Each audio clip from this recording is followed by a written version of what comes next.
Parfait. Bonjour à toutes et à tous. Merci d'être venus à une horaire si matinale pour nous écouter sur le sujet « La France soutient-elle ces Legal Tech ?» Alors, je me présente, je m'appelle Philippe Laurence. Je suis le responsable affaires publiques de Doctrine et le co-animateur du groupe France Digital Legal Tech. France Digital, c'est le premier syndicat de start-up d'Europe avec un peu plus de 1700 start-up membres. Et en son sein, on a créé un groupe Legal Tech composé de 34 Legal Tech pour justement faire valoir un petit peu la filière Legal Tech en France. Et pour répondre à la question « La France soutient-elle ces Legal Tech ?» 5 invités que je vais vous présenter avant de leur laisser la parole. On commence par Siem Ayadi Dibour, ancienne avocate du barreau de Paris, au MIS. Toujours avocate, toujours. Mais au barreau d'Alger aussi. Et créatrice, fondatrice de Juridi Legal Design depuis 2 ans, qui permet du coup d'accompagner les avocats et les juristes dans la communication de leur savoir-faire technique. Christophe Roquilly, professeur de droit à l'EDEC depuis de longues années. La dernière fois, j'avais fait l'impair d'en dévoiler le nombre. Et vous dirigez l'Augmented Law Institute à l'EDEC, qui s'est fait beaucoup repérer avec le référentiel des compétences du juriste il y a un peu plus d'1 an maintenant. Sylvain Staub, avocat au barreau de Paris aussi, créateur de Legal Tech avec Data Legal Drive, qui permet d'accompagner du coup les entités publiques et privées dans à la fois leur mise en conformité avec le RGPD, mais surtout le maintien en conformité du RGPD. À l'autre opposé du panel, vous avez Loïc Legoas, qui est ancien avocat aussi, beaucoup d'avocats sur le panel ce matin, et qui a fondé Legal Vision il y a un peu plus de 6 ans. Et donc Legal Vision permet d'accompagner les professionnels du droit et du chiffre dans les formalités juridiques. Et enfin, Grégoire Millot, Head of New Markets et Chief Evangelist chez Wolters Kluwer, donc un peu le start-upper dans un groupe séculaire. Et ce qui est assez amusant de voir un petit peu la manière dont, comme ça, les grands groupes assument leur transition numérique. Et une fois la présentation faite, il nous reste du coup à aborder le sujet. La France soutient-elle ces Legal Tech ? Et pour ça, je vais me tourner tout de suite vers Sylvain Staub, le créateur de Legal Tech. Finalement, c'est quoi la Legal Tech ? Avant de savoir ce qu'on soutient, en définir le périmètre. Sylvain ? Une Legal Tech, c'est une entreprise technologique qui intervient dans le domaine du légal. J'ai pas dit grand-chose en disant ça. On dit aussi RegTech, si on veut spécifier ou élargir tout ce qui est réglementaire. En fait, dans tous les domaines, il y a une poussée du digital. Enfin, ça fait même assez longtemps maintenant. Évidemment, le juridique ne fait pas exception. Et on a besoin de digital dans l'expression juridique, dans la matière juridique, dans les directions juridiques, dans les cabinets d'avocats, chez les notaires. Partout où il y a du juridique, on a besoin de le digitaliser. C'est une évidence. Alors, ça se fait un peu comme toutes les autres digitalisations. Mais il y a quand même des spécificités, c'est qu'il s'agit de droit et donc d'une matière et de données qui peuvent être très sensibles. Et en fait, c'est une des spécificités de la Legal Tech par rapport à la Food Tech ou à la FinTech, c'est que ce sont des matières juridiques, ce sont des données juridiques, ce sont des données sensibles, ce sont des données qui appartiennent aux entreprises qui véhiculent ces données à travers ces logiciels ou ces plateformes. Et donc, ça justifie qu'on pose cette question, qui est celle de ce matin. La France soutient-elle ces Legal Tech ? C'est particulièrement important quand on sait quelles sont les données, quels sont les traitements qui sont faits avec les informations, les données qu'il y a dans ces logiciels que nous avons créés pour la plupart d'entre nous. Et qui sont mis à la disposition des directions juridiques, du service public, des entreprises privées, des associations, des cabinets, etc. Comme je l'ai dit, c'est fondamental de se souvenir qu'une Legal Tech, c'est de la donnée extrêmement importante et que donc il y a une question de souveraineté dont je pense nous pourrons parler. Et Christophe, justement, la deuxième question qui nous vient à l'esprit, c'est pourquoi, après tout, il faudrait soutenir les Legal Tech ? Alors effectivement, c'est une question que j'avais posée quand a organisé Philippe la réunion préparatoire en disant mais Bon, est-ce que l'État français soutient ces legal tech? Mais pourquoi est-ce que l'État français devrait les soutenir? Si chacun d'entre nous va voir Bruno Le Maire ou Bercy en disant voilà, soutenez-nous, la réponse sera certainement mais pourquoi? Donnez-nous des arguments justifiant le fait que l'État devrait vous soutenir. Alors moi j'en vois plusieurs très rapidement. Le premier, c'est évidemment un enjeu de compétitivité économique qui doit aussi exister pour cette filière des legal tech, mais on y reviendra, je pense, Philippe, plus largement pour la filière des services juridiques et la filière française des services juridiques. Deuxième argument, Sylvain l'évoquait, c'est qu'il y a un attachement en France à, je pense, une éthique de la data, une éthique de la gouvernance de la data. Vraisemblablement, les legal tech françaises ont des arguments à construire, à montrer, à démontrer, en particulier auprès des pouvoirs publics. Troisième argument, évidemment, c'est la création d'emplois. Alors on me répondra oui, mais l'emploi il peut aussi être créé par des legal tech étrangères, certes, mais si on met les arguments les uns avec les autres, je pense que cet argument contribue à construire le discours. Quatrième argument, c'est de soutenir la capacité des legal tech françaises à s'étendre à l'étranger, à développer, à leur proposer leurs solutions à l'étranger pour qu'il y ait un vrai esprit de conquête, comme on peut l'avoir dans d'autres industries. Je ne vois pas pourquoi cette industrie-là y échapperait. L'argument suivant, c'est que l'État puisse aussi s'appuyer sur le legal tech française pour construire un discours. On parle de la French Tech. Alors bon, on pourrait parler longuement de ce que ça recouvre exactement et comment l'État français s'en sert. Mais c'est un autre sujet. On devrait aussi parler de la French Legal Tech, dont, là encore, l'État français doit pouvoir s'emparer dans une démonstration à l'international, comme le font d'ailleurs très bien les Britanniques, puisqu'on sait qu'au Royaume-Uni, l'État et les pouvoirs publics soutiennent assez lourdement les legal tech britanniques. Autre argument, c'est la contribution des legal tech françaises, je le pense sincèrement, à développer, à monter le niveau moyen de la culture juridique en France. Donc il y a effectivement les relations B2B que Sylvain évoquait, mais il y a aussi comment, pour le consommateur, le citoyen, l'usager du droit, lambda, bon père de famille, les legal tech peuvent contribuer à monter ce niveau de culture juridique. Voilà un peu pêle-mêle à l'après-vert les arguments, je pense, qu'il faut construire, si ce n'est pas déjà fait, et appuyer auprès de l'État. Et un argument sur lequel on pourrait peut-être un peu revenir, c'est la lutte un petit peu entre la place de Paris et la place de Londres. Grégoire Miot, du coup, l'apport de la Legal Tech à l'attractivité de la place de Paris, comment est-ce que vous abordez ce sujet-là ? C'est vrai que là-dessus, je partage le cocorico de Christophe sur la France et la French Legal Tech. Il faut qu'on défende un petit peu notre patrimoine juridique français. On est quand même un peu le pays du droit civil. Il y a Paris place de droit. On est quand même la première place d'arbitrage au monde. On a investi beaucoup pour que Paris et la France restent finalement un lieu attractif d'un point de vue juridique.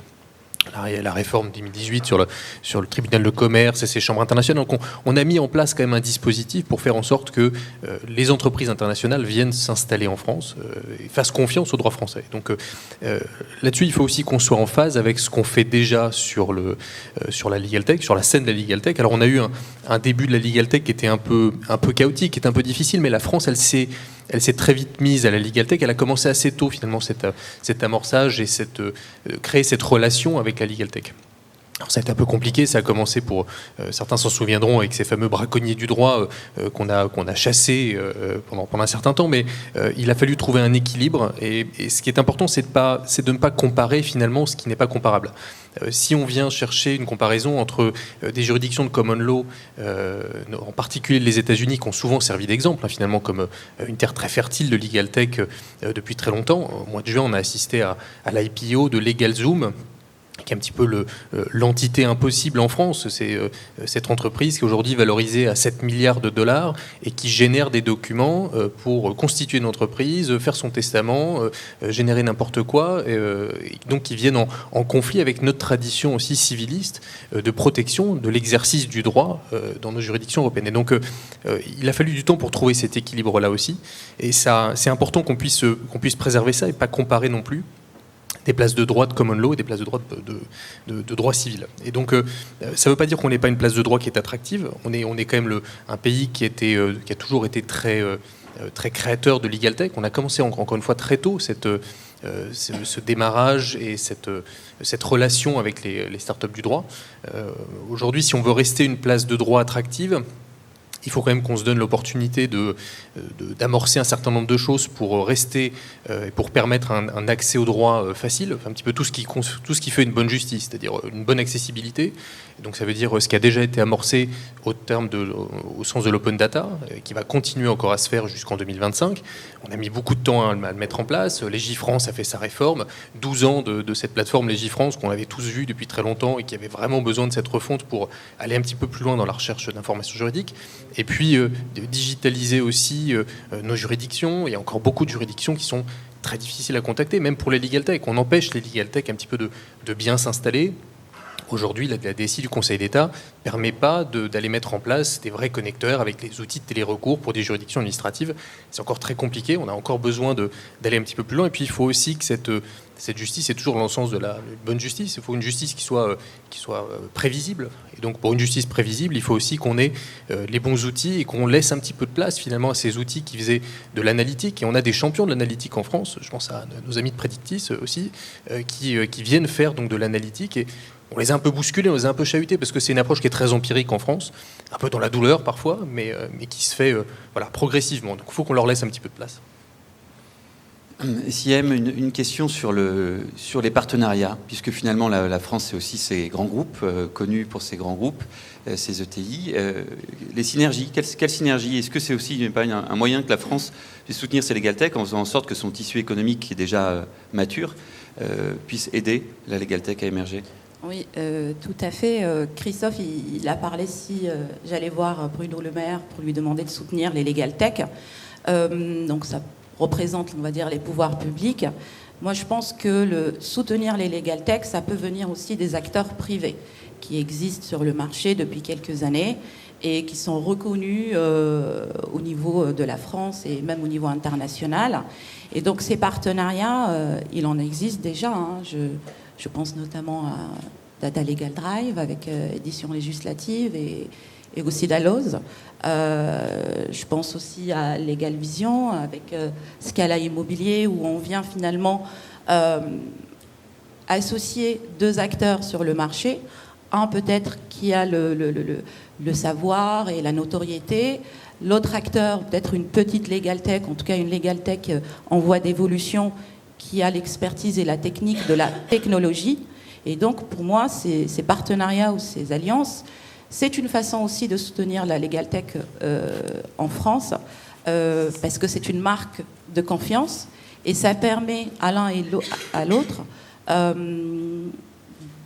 de gagner en agilité, en rapidité de développement, et du coup d'être plus visible sur le marché français et se soutenir mutuellement. Je pense aussi au partenariat entre l'EDEC, Augmented Law Institute et Legal Suite. Et je me retourne à nouveau vers Christophe, parce que quelque part la Legal Tech, c'est un peu l'acteur le plus jeune d'une filière des services juridiques qui émerge et qui peut-être, elle, est à soutenir aussi pour qu'à son tour, elle puisse soutenir la Legal Tech. Oui, alors Philippe, tu avais la gentillesse tout à l'heure de ne pas rappeler mon âge. Moi, j'ai connu une époque où, ça remonte, où on parlait d'informatique juridique. C'était un peu la préhistoire de ce qu'on connaît aujourd'hui, mais les outils n'étaient pas encore là, l'algorithme n'était pas suffisamment développé, les puissances de calcul n'étaient pas présentes non plus, mais il y a eu une accélération quand même très forte ces dernières années. Donc, plusieurs remarques rapides par rapport à ta question. La première, c'est que je pense, et je reprends cet exemple parce que pour moi, il est assez... je pense que c'est un bon benchmark. Quand on regarde au Royaume-Uni, qui est un pays plus libéral que la France, néanmoins, il y a un appui fort de l'État à l'écosystème Legal Tech. Parce que cet écosystème Legal Tech, il fait partie d'un écosystème plus large qui est celui de l'industrie du droit. Alors il fut un temps en France, c'était un vilain mot, on ne parlait pas d'industrie du droit, on se faisait jeter des pierres quand on osait dire ça. Bon, et puis Yves Desalé, il y a des années, a sorti son bouquin Marchand de droit, qui est un bouquin remarquable, et on a commencé à accepter que le droit, c'est une industrie avec des acteurs une chaîne de valeur et des acteurs à tous les niveaux de cette chaîne de valeur. Les legal tech en font partie très clairement. Et quand on voit la montée en puissance aujourd'hui, aussi bien dans la direction juridique que dans les cabinets d'avocats, de ce qu'on appelle les legal operations, pour être plus performant, plus efficient dans les services juridiques qu'on réalise, qu'on distribue à ses clients internes ou ses clients externes, il est évident que les legal tech, qu'elles soient d'ailleurs dans leurs solutions intégrées à l'entreprise ou à cabinet ou à l'étude notariale, je ne vais pas faire le tour de tous les métiers du droit, ou qu'elles soient extérieures à ces structures, elle a un rôle clé. Et ce rôle clé, il est en plein dans ce cœur que tu évoquais, qui est celui de la filière des services juridiques. Alors, moi je pense qu'il faut qu'on ait collectivement, d'ailleurs le travail a commencé sous l'impulsion de Jean-Marie Valentin, que certains doivent connaître ici, qui est avocat, qui est pour l'instant omis parce qu'il se consacre entièrement à sa legal tech, qui est Legal Cluster. D'autres acteurs de l'éducation, de la formation, je vois Véronique Chapuis qui est ici présente dans la salle et qui travaille beaucoup sur l'intelligence juridique, certaines directions juridiques comme celle de Total, certains cabinets d'avocats, de se dire commençons à mettre autour de la table un certain nombre de personnes qui représentent cette filière des services juridiques de l'amont de la filière, fournisseurs d'informations juridiques, fournisseurs de documentation, fournisseurs de solutions technologiques, jusqu'à l'aval, utilisateurs finaux, et y compris les entreprises, et portons auprès des pouvoirs publics la reconnaissance indispensable d'une filière industrielle qui est celle des services juridiques. Il existe des filières reconnues en France d'un point de vue économique dans d'autres secteurs, le luxe, la sécurité, le textile, là encore je ne vais pas faire toute la liste. La filière des services juridiques, elle pèse un certain poids dans l'économie française. Il faut qu'elle soit reconnue, soutenue, appuyée, là encore dans un esprit de conquête internationale. Parce que, pour terminer, alors il y a d'autres raisons, mais si les États-Unis ont été aussi puissants et performants dans la diffusion de leur modèle juridique, de leur business model et de leur legal tech, il y a certes la dimension capitalistique, mais il y a aussi le soutien permanent que aussi bien les États-Unis en tant que fédération, mais aussi chaque État a pu apporter à ce développement. Donc, on peut à la fois être conscient et convaincu qu'il y a des acteurs privés qui sont importants, puis c'est un peu aide-toi, le ciel t'aidera. Il faut que les acteurs privés se coordonnent, mais l'État français doit prendre ses responsabilités et pas considérer que oui, on peut avoir des services juridiques performants en France en n'utilisant que des outils développés à l'étranger. Ça serait une erreur, je pense, une fois de plus, une erreur historique. Ce qui nous permet d'aborder un peu la question de la souveraineté. Sylvain Staub, finalement, est-ce qu'il ne faut pas une forme de patriotisme économique en soutenant la legal tech française ? Alors moi, je crois qu'il faut un patriotisme économique tout court. Donc c'est un parti pris, pas obligé de le partager.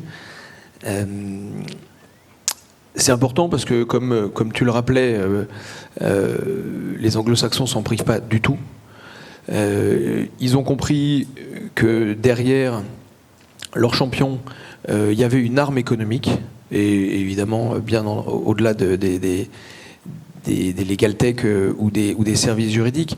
Mais enfin, en même temps, les cabinets d'avocats anglo-saxons très présents sur la place de Paris et ailleurs nous montrent tous les jours à quel point finalement, ces cabinets-là sont des armes économiques pour les États-Unis, notamment. Et c'est pareil dans tous les domaines. Alors, oui, il faut du patriotisme économique, je le pense, notamment dans les legal tech, j'allais dire particulièrement, non, pas particulièrement, parce que c'est valable dans plein d'autres domaines. On a le luxe, mais on n'a pas que le luxe en France.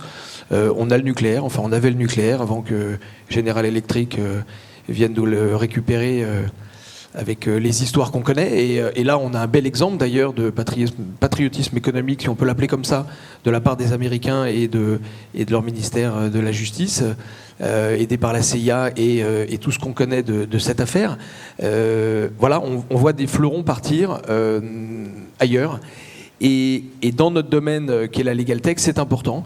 Alors évidemment, la legal tech, ça pèse très peu. par rapport à l'ensemble de la production des biens et des services. Mais enfin, c'est pas un détail. Et puis, comme disait Séguéla il y a 3 ans, le diable s'habille en GAFA.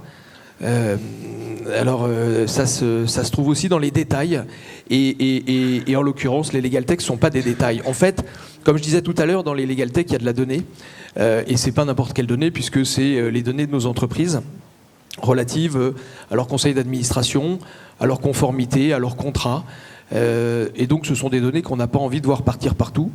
Et puis, ce sont des données qu'on peut aussi avoir envie de véhiculer avec des outils qui ont été créés en droit civil, en France, avec des acteurs puissants français, des cabinets d'avocats ou des directions juridiques, ou des partenaires, comme on en parlait tout à l'heure.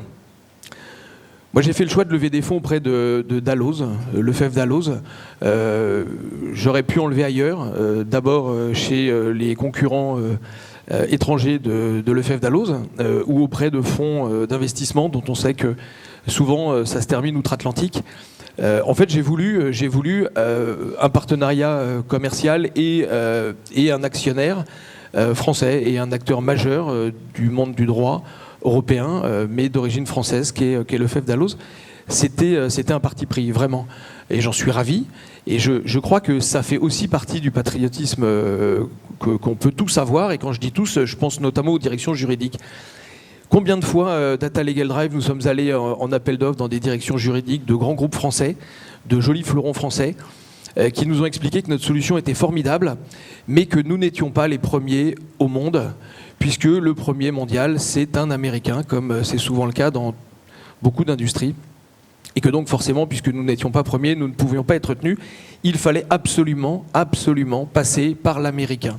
Voilà, ça c'est un parti pris de la part de groupes français.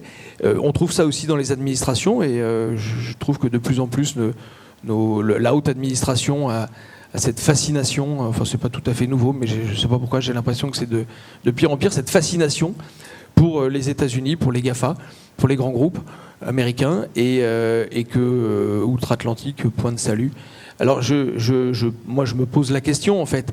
C'est sûr que si au niveau des petits logiciels, parce que nous sommes petits, dans une legal tech, on est peut-être en hyper-croissance, mais enfin on n'existe pas depuis 30 ans et on n'opère pas des services sur toute la planète. Mais précisément, si on n'aide pas les petits, et quand bien même ils font que quelques millions de chiffre d'affaires par an, à se développer, alors finalement, non seulement on les aide pas, mais en plus on les coule. On les coule parce que on favorise d'autres qui sont déjà beaucoup plus gros, qui eux bénéficient de la logique d'aide de l'État.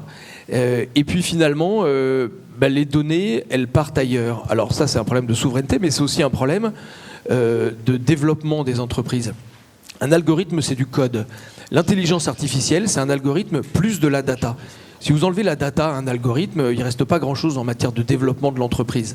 Donc si les données partent, si on ne peut pas les exploiter, si on ne peut pas faire tourner les algorithmes et développer l'intelligence artificielle, alors forcément, dans ce type de détails, on s'aperçoit à la fin que forcément, ce sont les Américains qui gagnent en l'occurrence. On a pour l'instant essayé de refouler les Chinois, mais enfin, les Américains sont très présents. Et ça devient un cercle vicieux.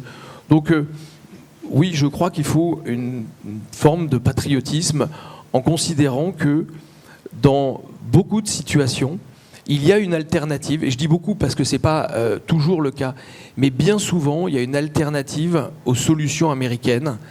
Et bien souvent, on ne les regarde même pas au motif que, en France, nous ne sommes pas américains. C'est un peu dommage, parce que nous pouvons créer des champions, moi je pense. Certains s'en sortent, certains s'en sortiront. Mais combien ne s'en sortiront pas, alors même que l'entreprise était solide, le logiciel était solide, et qu'en fait, on a la possibilité de créer des champions. Finalement, c'est une question d'ambition. Est-ce qu'on veut créer des champions? Et est-ce que nous, individuellement, dans nos directions juridiques, dans nos cabinets, dans nos fonds d'investissement, nous avons envie de contribuer à la création de ces champions français dans le domaine des legal tech? Et si on s'éloigne un petit peu et qu'on regarde au niveau européen, Loïc Le Goasque, comment ça se passe la legal tech dans d'autres pays européens? Et comment est-ce que la France, on peut se comparer au reste des pays européens ? Mais comme l'a dit Sylvain, si on compare la France aux États-Unis, évidemment, on est tout petit et à tout moment, on peut se faire écraser par un acteur qui va arriver avec des moyens considérables et qui n'aura que, j'ai envie de dire, que peu de respect pour des questions de déontologie, alors que nous, petits acteurs, on va nous embêter sur chaque petit point de droit auquel on va essayer de répondre de manière positive. Néanmoins, j'ai envie de dire, tout n'est pas si noir, puisqu'au niveau européen, la Legal Tech française se positionne bien. On est un des premiers acteurs français de créateurs de Legal Tech, qui a levé pas mal de fonds. On a des bons acteurs sur les pays latins, notamment Espagne, Italie et Portugal. Les Legal Tech françaises commencent à s'exporter dans ces pays. Donc voilà, il y a de l'espoir. La France nous soutient, notamment grâce à la BPI, et notamment la solution qu'ils proposent qui s'appelle le BPI Pass Export, qui permet de limiter des échecs commerciaux à l'exportation. Donc oui, la France nous soutient, elle pourrait faire plus. Créer un champion mondial, ça sera compliqué. Européen, c'est possible. Grégoire Millot, Wolters Kluwer est un groupe qui est présent dans de nombreux pays européens. Est-ce que c'est un constat que vous partagez ? Quelle est un peu votre approche, vous qui notamment nouez beaucoup de partenariats avec des startups ?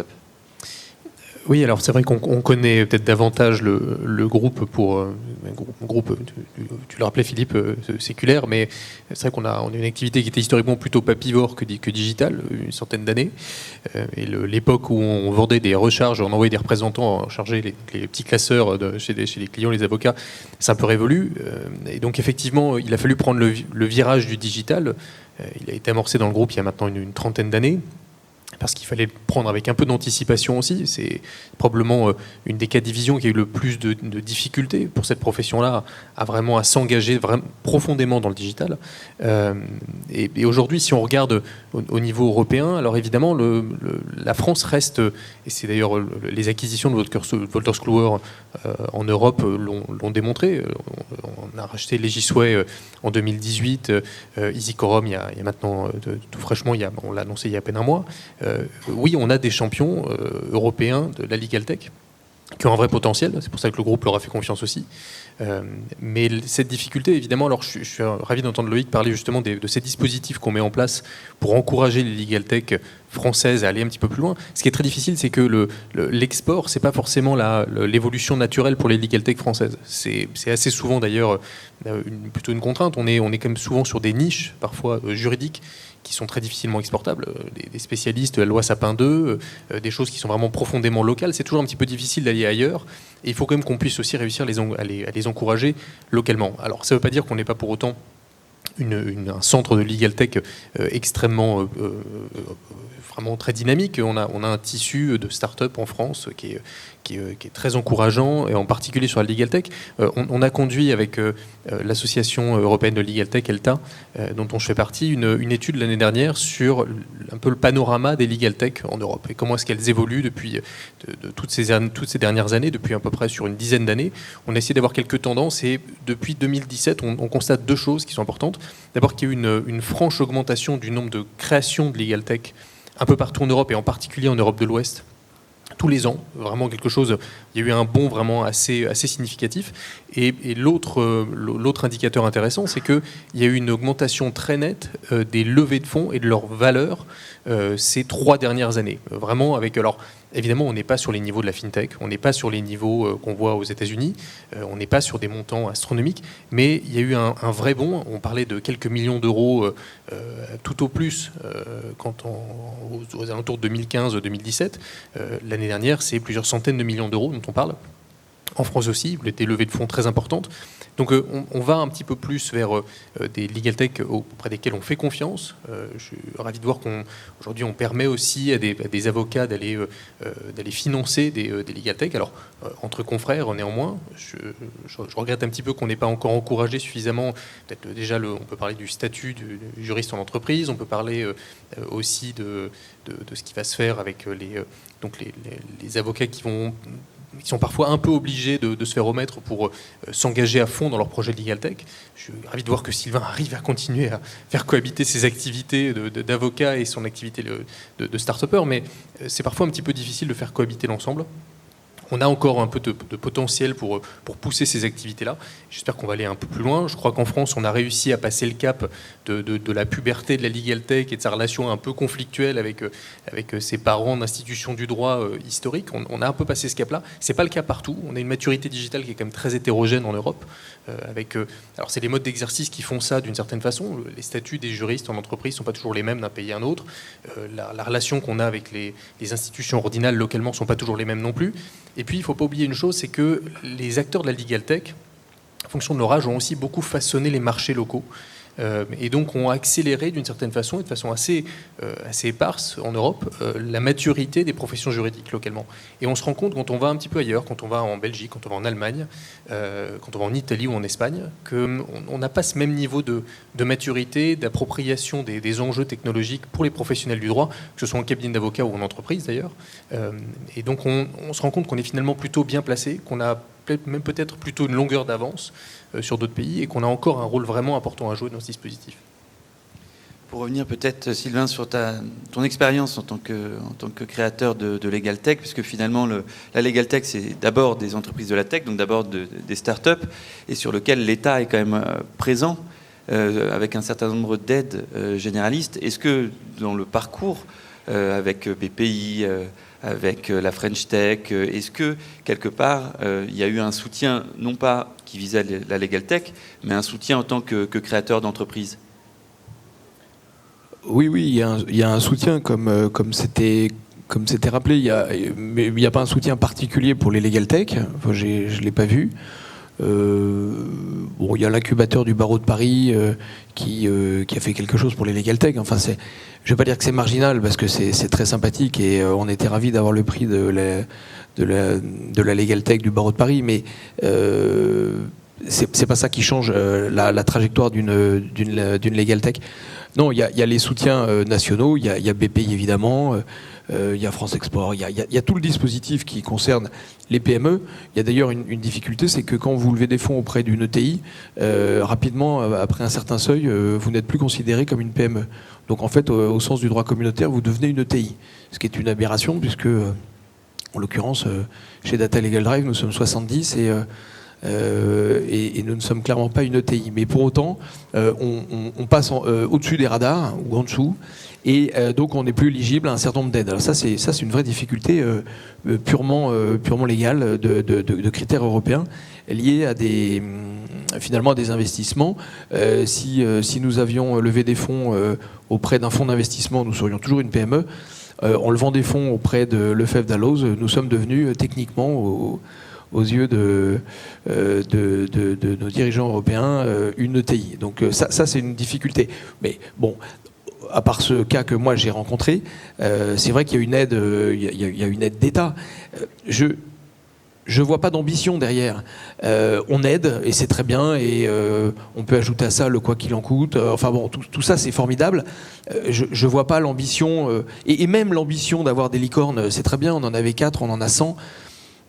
J'allais dire, et alors on a 100 licornes, on en aura 150, on en aura 200, on en aura 300. Bien sûr, c'est parfait et on peut faire cocorico, mais je crois que la vraie question, c'est est-ce qu'on veut des champions ? Alors oui, on n'aura pas 1000 champions, mais est-ce qu'on en veut un ? Est-ce qu'on en veut 2 ? Est-ce qu'on en veut 3 ? Est-ce qu'on considère que nos champions séculaires doivent s'acoquiner avec les champions américains ? Est-ce qu'on trouve normal que Thales et Google signent un partenariat il y a un mois pour finalement proposer aux entreprises et au secteur public une offre hybride dans laquelle on va dire Cocorico c'est du Thales mais en réalité c'est du Google? Moi je ne sais pas. J'ai plutôt l'impression qu'avec ce type de renoncement finalement à créer des champions, on s'amenuise. Et si ça commence tout en haut, au niveau du cloud dit souverain, enfin on dit plus souverain d'ailleurs, on dit cloud de confiance. Comme formidable, on est passé du cloud souverain au cloud de confiance.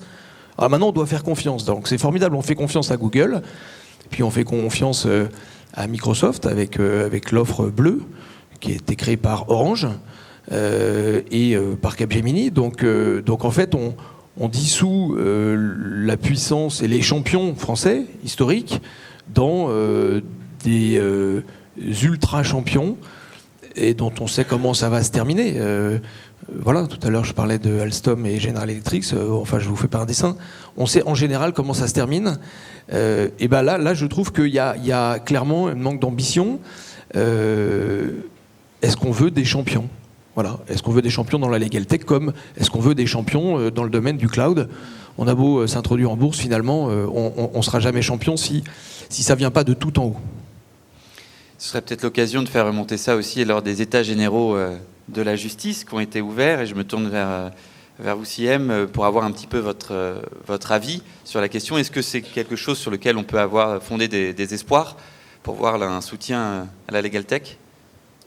On aurait pu le croire. En tout cas, moi, ce que j'avais remarqué quand ça a été annoncé mi-octobre, c'est tout récent.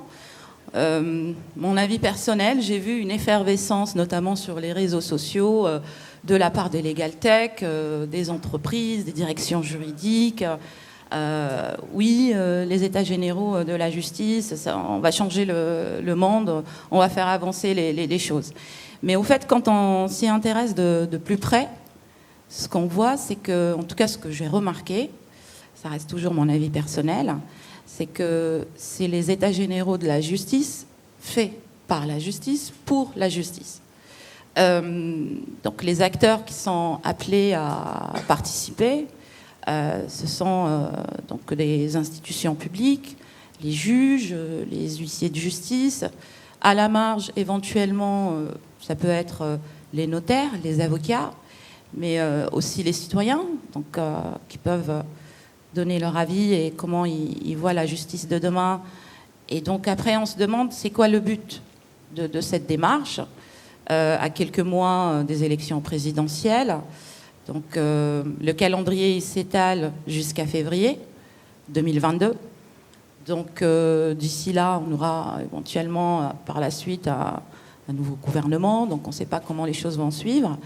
Et aussi par rapport aux acteurs, en tout cas les personnes ou les institutions qui ont été appelées à donner leur avis ou à participer dans les différents groupes de travail, on sent qu'il y a un manque de représentativité des acteurs sur le marché qui concourent aussi à faire évoluer la justice. Et je pense, comme vous en doutez, aux legal tech. Comme on vient de le dire, les legal tech, il y en a certaines qui détiennent la data, notamment celle de la justice. Christophe, il a parlé de la filière juridique, qui va être ou qui sera une filière industrielle, comme toutes les autres filières. Et donc, sa voix doit porter aussi dans ce genre d'initiative. Et donc, on se pose des questions sur la place de la legal tech dans ces états généraux de la justice. Et est-ce que, sur les prochains mois, on va voir des initiatives, notamment, vous parliez de France Digital ou d'autres organismes ou institutions ou associations qui vont pouvoir porter aussi les doléances ou la voix des legal tech, parce qu'elles participent et elles participeront aussi demain à redonner confiance dans la justice pour le justiciable ou le citoyen. Et on ne peut parler en 2021-2022 de redonner confiance dans la justice sans évoquer la partie nouvelles technologies, digitales, data. C'est des sujets, pour moi, qui doivent être traités en même temps. Et on ne peut pas faire l'état général de la justice et par la suite l'état général du numérique.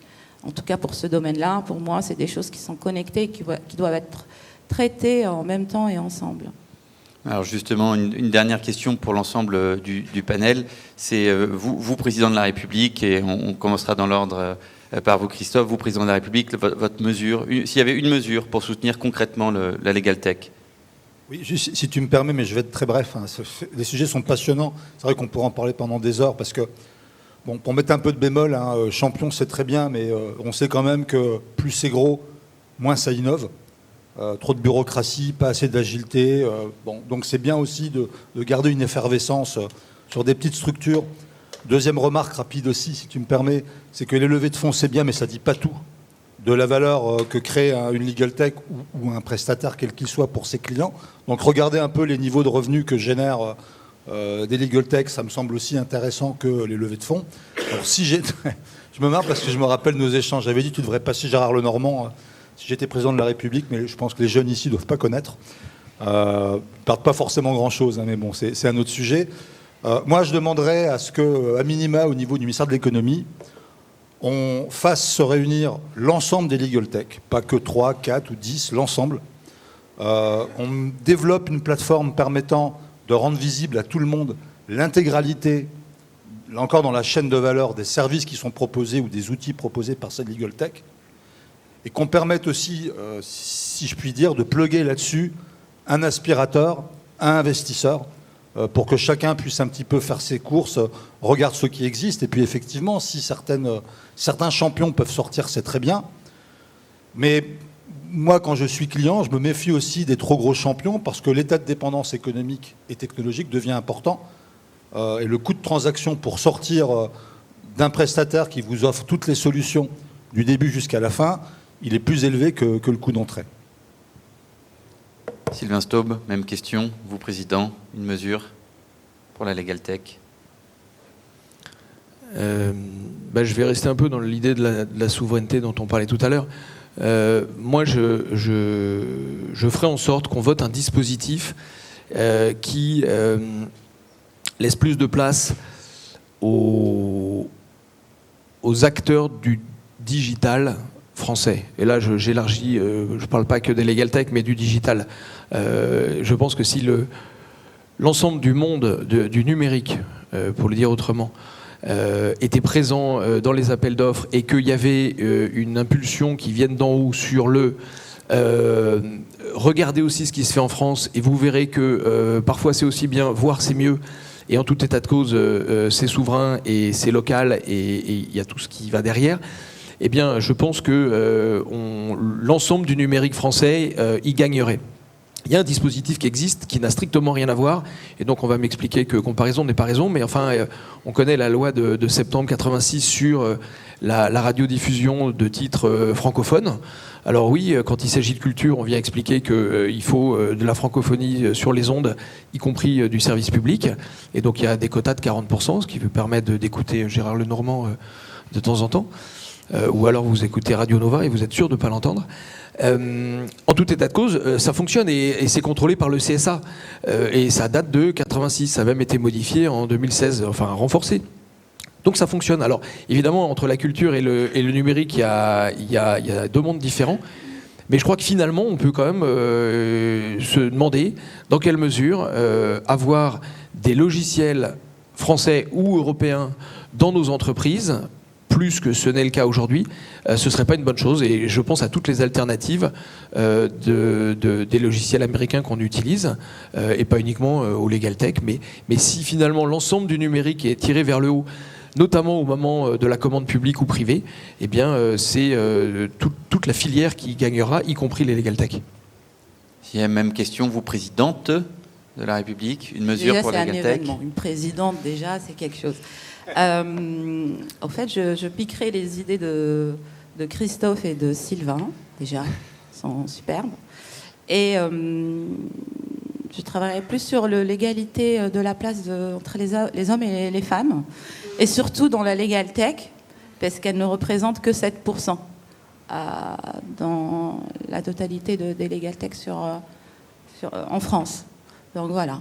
Je pique les idées des autres et je mets plus de femmes au pouvoir. Alors que la parité est largement dépassée sur la filière. Si on prend la filière juridique dans son ensemble, je pense qu'effectivement la parité est largement atteinte. Et effectivement, dans la Legal Tech, on a quelques efforts encore à... Les meilleurs sont les femmes. Grégoire Millot, même question. Oui, alors c'est vrai que les enjeux de la Legal Tech, c'est peut-être des enjeux qui sont un petit peu lilliputiens à l'échelle de la présidence d'un pays, mais en revanche, je pense qu'on a effectivement peut-être un manque important, qui est peut-être celui d'un ministère du numérique, peut-être pas juste un secrétariat d'État sous tutelle, pour vraiment piloter et impulser vraiment cet enjeu du numérique qui dépasse très largement le droit. En revanche, si on s'intéresse 2 minutes vraiment à cet enjeu de la legal tech, il y a beaucoup de choses à faire. Je partage les propositions de Madame la Présidente et des 2 coprésidents sur ce qui est proposé. Mais, et puis il y a beaucoup de choses parce que finalement tous les acteurs du droit aujourd'hui peuvent impulser beaucoup de choses. Il y a une vraie capacité à faire, notamment une chose qui est très intéressante, notamment dans le contexte de la COP26 en ce moment. Le droit est aussi vecteur vraiment de pratiques importantes entre les entreprises, notamment sur les questions de changement climatique, les standards contractuels qui sont encore trop peu utilisés aujourd'hui, par frilosité, parce qu'on aime la complexité juridique aussi, et pourtant qui sont source aussi de vrais changements entre les relations de nos entreprises. J'ai instauré aujourd'hui des clauses pour la signature électronique. C'est pas grand-chose, mais il y a énormément finalement de pratiques qu'on peut mettre en place pour faciliter et encourager le numérique, les relations dématérialisées entre les entreprises. Ça, c'est un point qui est important. Et puis évidemment, encourager, donner plus de soutien à nos legal tech qui ne pourront être que locales aussi, c'est-à-dire donner la possibilité d'être un petit peu moins frileux et rigide sur certains points, sur certaines legal tech qui ont eu un petit peu de friction, je pense, notamment sur des questions d'analytique, sur des questions des décisions de justice. On a quand même aujourd'hui on a légiféré pour mettre au même niveau l'analytique sur des données qui concerneraient éventuellement des magistrats, au même niveau que le parjure. C'est des peines de prison. On est sur c'est pas anodin. Donc il y a une frilosité naturelle auprès de nos institutions ordinales, un petit peu partout. C'est quelque chose d'un peu compliqué. Je pense qu'il faut qu'on se détende, probablement. On a un formidable projet européen de réglementation autour de l'intelligence artificielle, qui est très bien ficelé, qui est très bien défini, qui est bien construit, qui va encourager nos champions d'intelligence artificielle. Il faut qu'on leur donne les moyens, en particulier dans les milieux de la legal tech, de se faire une place un peu partout. Et je pense qu'on a des vrais champions en France. Loïc Le Goas, même question, vous, Président. Alors, la legal tech, c'est avant tout des outils qui permettent aux directions juridiques notamment de gagner en productivité. Et donc, si j'étais président, eh bien, je vous demanderais de venir nous rencontrer, puisqu'on est plusieurs à avoir des stands juste à côté, pour qu'on puisse vous présenter nos solutions. Merci à tous les panélistes. Merci à vous d'avoir assisté à cette conférence. Vous l'avez vu, il y a beaucoup de sujets, un programme d'ailleurs qu'on pourrait envoyer à tous les candidats à la présidence pour venir enrichir, et puis aux États généraux aussi de la justice, pour venir enrichir les réflexions de tous les candidats. Ça s'axe beaucoup quand même autour de la filière des services juridiques, quelques réformes quand même probablement à mener autour des règles qui organisent finalement l'écosystème de la filière. Et puis beaucoup de temps pour que les entreprises puissent se développer, partir à l'export et créer des champions français ou pas, ou des ultra-champions. Le temps nous le dira. Et enfin, après la pause networking, cette salle accueillera la conférence « La digitalisation de la direction juridique expliquée au COMEX, Best Practice ». Et il ne me reste plus qu'à vous souhaiter un bon café en attendant la prochaine conférence. Merci à tous.